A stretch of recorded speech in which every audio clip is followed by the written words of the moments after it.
विस्थापितों का मुद्दा शुरू से ही बहुत अहम मुद्दा रहा है। आज तक किसी सरकार ने इसको समाधान नहीं किया है। सरकार की उपलब्धियों को हम लोगों तक पहुंचाने का काम किया। उसी का नतीजा है कि हम लोग बोकारो ज़िले के 4 विधानसभा महागठबंधन की झोली में आया। सरकार के द्वारा नियम तो लाया गया है, लागू किया गया है, लेकिन कंपनी इस पर पहल नहीं करती है। भारतीय जनता पार्टी आजसू के विधायक थे जो यहाँ के विस्थापितों के बात को, यहाँ के स्थानीय मुद्दों को लेकर के कभी भी सक्रिय नहीं रहे। जब से हमारे माननीय हेमंत सोरेन जी सरकार चला रहे हैं, तब से आपकी योजना, आपकी सरकार, आपके द्वार कार्यक्रम भी चल रहा है। इसका हम लोग को बहुत अच्छा रिस्पांस मिला। जोहार, झारखंड विधानसभा चुनाव समाप्त हो चुके हैं और परिणामों के साथ ही झारखंड मुक्ति मोर्चा के नेतृत्व वाली इंडिया गठबंधन ने बहुमत हासिल किया है। 28 नवंबर को राज्यपाल ने सरकार बनाने के लिए आमंत्रित किया है और इस शपथ ग्रहण समारोह में कई गण्यमान्य के उपस्थित रहने की संभावना है। बोकारो की बात करें तो बोकारो में भाजपा जो है पूरी तरह से साफ़ हो चुकी है। बोकारो के अंतर्गत 4 विधानसभा पड़ते हैं, बेरमो, चंदनकियारी, बोकारो और गोमिया। तो बोकारो और बेरमो में कांग्रेस ने जीत का परचम लहराया है, वहीं गोमिया और चंदनकियारी में झारखंड मुक्ति मोर्चा ने जीत का परचम लहराया है। फ़िलहाल हमारे साथ बोकारो जिला के झारखंड मुक्ति मोर्चा बोकारो जिला अध्यक्ष श्री हीरालाल माझी जी हैं। दादा, स्वागत है आपका। बहुत बहुत धन्यवाद और आप सबों को भी जोहार। सबसे पहले आपको बधाई, आपके नेतृत्व में बोकारो जिला ने, झारखंड मुक्ति मोर्चा ने ये उपलब्धि हासिल की है। सबसे पहला सवाल ये है कि बोकारो से भाजपा जो है पूरी तरह से साफ़ हो चुकी है।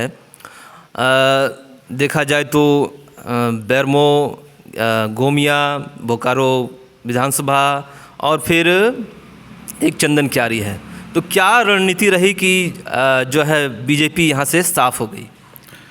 जी बिल्कुल, देखिए पार्टी और गठबंधन ने ये 5 साल बहुत ही अच्छे ढंग से सरकार चलाने का हम लोग काम किए हैं और जैसा सरकार हम लोग चलाए उसी तरह से हम लोग ज़िले में भी गठबंधन मिल करके संगठन को चलाने का काम किए। ज़मीनी स्तर पर हम लोग काम किए, जिसका नतीजा हुआ कि चारों के चारों विधानसभा महागठबंधन के झोली में आया और इसमें हमारे पार्टी के कार्यकारी अध्यक्ष और राज्य के लोकप्रिय मुख्यमंत्री, जो उनका जनता के प्रति जो सोच उन्होंने पैदा की और झारखंड हित के लिए जो उनका कार्यशैली रहा, इससे हम लोगों को काफ़ी मदद मिला। हम लोग गांव-गांव में जा कर के आपका जो सरकारी योजनाओं का जो धरातल में उतारने का हम लोग काम किए हैं।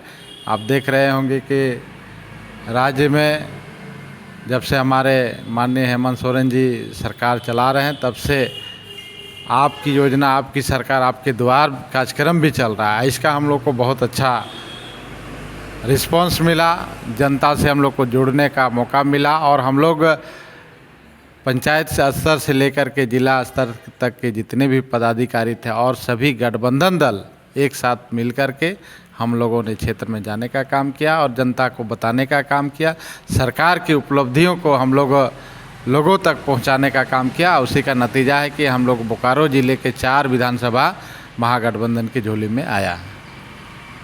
चंदनकियारी की बात की जाए तो वहाँ किस प्रकार की रणनीति रही, क्योंकि चुनाव के ऐन मौके पर उमाकांत रजक जेएमएम में शामिल हुए थे?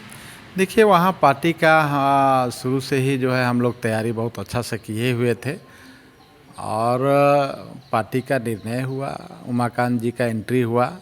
वो सिर्फ चेहरा बदले हैं, पार्टी का संगठन वहाँ बहुत अच्छा काम किया और संगठन से वहाँ पर जो है उम्मीदवार मिला। हम लोग इसलिए जीत हासिल किए और निश्चित तौर से उमाकांत जी का अपना भी कार्यशैली रहा होगा। उनके भी लोग अच्छा परफॉर्मेंस दिए, जो अच्छा अंतर से हम लोग वहाँ जीत हासिल करने का काम किए हैं। जो सरकार के विपक्ष के जो नेता थे उनका तीसरा नंबर में जाना, ये कहीं ना कहीं वहाँ के कार्यकर्ताओं का और जनताओं का बहुत बड़ा योगदान रहा कि जो 10 सालों तक जो चंदन कियारी विधानसभा में कुंडली मार के बैठे हुए थे और कोई उनका क्षेत्र में कोई क्रियाकलाप नहीं, सिर्फ और सिर्फ हवाई में ऊपर से अपना मंत्री रहे उधर बीते 5 साल और इधर 5 साल वो आपका विपक्ष का नेता रहे, इसलिए तामझाम उनके साथ लगा रहा और जनता से कट गए थे। इसी का नतीजा है कि हम लोग प्रचंड बहुमत के साथ में चंदन कियारी का सीट को हम लोग हासिल किए। दादा, ये बोकारो को देखा जाए तो ये विस्थापितों का गढ़ है, चाहे वो बीएसएल प्लांट के विस्थापित हों, चाहे वो टेनू डैम के विस्थापित हों या बेरमो के कोयला खदानों के विस्थापित हों, उनको आज तक वो हक अधिकार नहीं मिल पाया है। तो इस बार विस्थापितों के हक अधिकार के लिए क्या क्या कदम उठाए जाएंगे? जी बिल्कुल, देखिए हम लोग सरकार में ज़रूर थे, लेकिन यहाँ का जो जनप्रतिनिधि और जो लोकल स्थानीय मुद्दा होता है वो कहीं ना कहीं विधायक के ऊपर में निर्भर करता है। जिस तरह से वो क्रियाकलाप करता है उसके अनुसार से विस्थापितों का मुद्दा हो या क्षेत्रीय स्थानीय मुद्दा हो, नियोजन की बात हो, जब तक क्षेत्र के जनप्रतिनिधि अपनी बातों को सरकार तक नहीं पहुंचाएगी तो उस पर सरकार को बल नहीं मिलता है। निश्चित तौर से यहाँ भारतीय जनता पार्टी आजसू के विधायक थे जो यहाँ के विस्थापितों के बात को, यहाँ के स्थानीय मुद्दों को लेकर के कभी भी सक्रिय नहीं रहे। अब हमारे गठबंधन दल के विधायक हैं, निश्चित तौर से जो विस्थापितों का मुद्दा है उसको हल किया जाएगा और सरकार के पास भी जोरदार तरीके से विधानसभा में रखने के लोग काम करेंगे।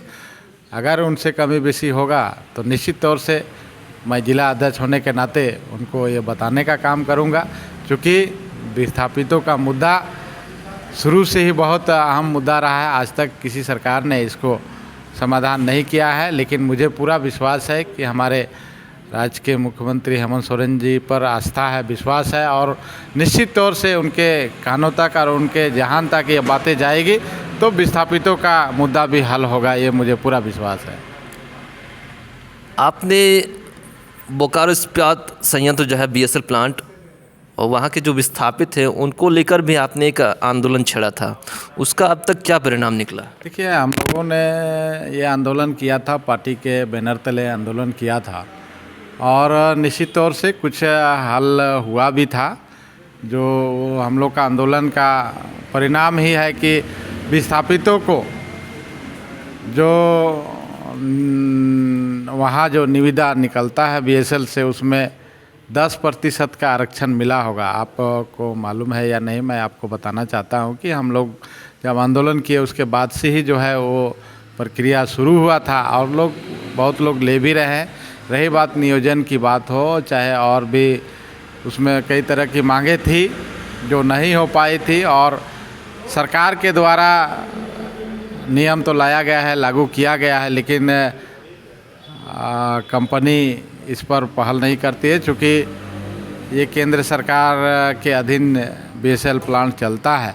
निश्चित तौर से हम लोगों ने आंदोलन किया था, उसका पूरी तरह से अनुरूप उसका रिजल्ट नहीं मिला, क्योंकि हम लोग पार्टी बैनर तले आंदोलन किए थे और सरकार में हम लोग दबाव जितना हुआ कोशिश हम लोगों का रहा और ये जो हम लोगों की आशाएं थी, उम्मीद थी, उस अनुरूप निश्चित तौर से नहीं हुआ है। फिर सरकार में हम लोग हैं, हम उम्मीद करेंगे और हमारे विधायक भी अब जीत करके आए हैं तो निश्चित तौर से उस आंदोलन को और आगे बल मिलेगा।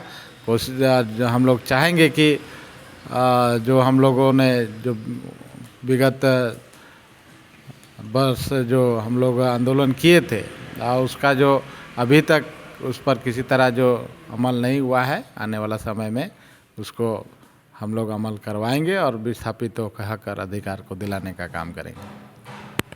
अंतिम सवाल दादा, वर्तमान में अभी हाल फिलहाल आपको एक शो कॉज नोटिस दिया गया था, क्या कारण रहा उस शो कॉज नोटिस का? देखिए, ये शोकॉज नोटिस ऐसा पार्टी को जो है किसी के द्वारा भ्रमित किया गया था, उनको गलत सूचनाएं दी गई थी। जो पार्टी अनभिज्ञ था और चुनाव का माहौल था, इसलिए पार्टी के द्वारा शोकॉज प्राप्त हुआ था मुझे, और उसका जवाब भी मैंने दे दिया है। इसमें कहीं किसी तरह की कोई बात नहीं थी। और चूँकि चुनाव के समय में बहुत तरह के लोग बहुत सा बातें कहते हैं, तो उसी में से पार्टी को अवगत कराया गया था।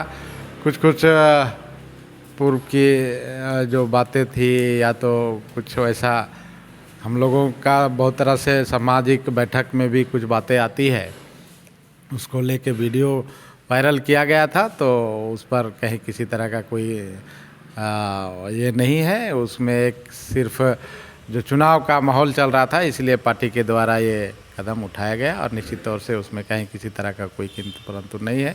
हमने भी अपना जवाब दे दिया, पार्टी संतुष्ट है। शुक्रिया दादा, बहुत बहुत धन्यवाद आपका। आपने अपना बहुमूल्य, अपना कीमती समय दिया। धन्यवाद।